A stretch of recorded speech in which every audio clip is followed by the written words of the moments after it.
Butcher Baker the Righteous Maker is a little hard to explain. This is one of the books that I bought years ago. I think there's a date on the back here. No, it's inside. So this came out in 2012. I don't remember when I bought it. I started reading it a couple of years ago. I made only a few pages deep into it, maybe 10. And I put it aside, meaning to come back to it, never did. And then recently, I've talked about this a few times, I'm making efforts to read the books that I bought years ago that I never have read, and decide whether or not I want to keep those. This is one that I'm absolutely keeping. This is a gem of a book. Joe Casey, Mike Huddleston, they're both brilliant.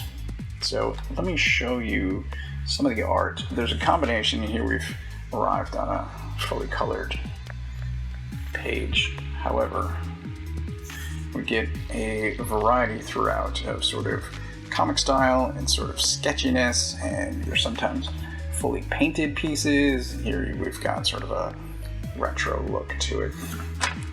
And that was a flashback here. So it's a combination of artistic style, sometimes within the same page, and it sounds like it shouldn't work, but it really does. The story is about Butcher Baker, who is a sort of aging out of the limelight superhero who gets called up by the current US administration, and they are stand-ins. It's basically Jay Leno and Dick Cheney. I don't know, it's such an odd pairing, but it's absolutely them, and it's hilarious. But he gets called up to do a job.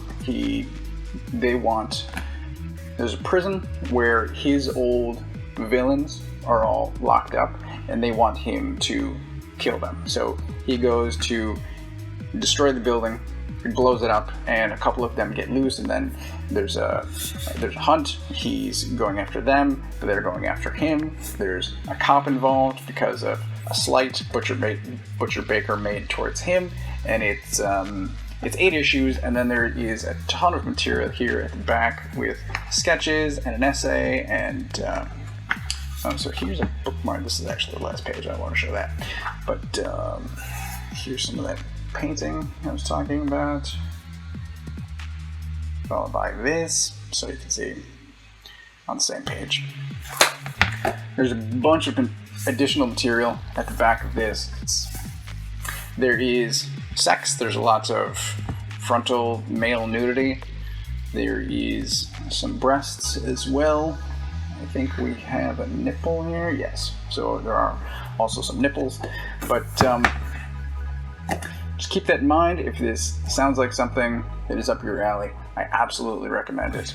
And between this and Decorum, I've become a huge Mike Huddleston fan. I need to seek out some more of his work.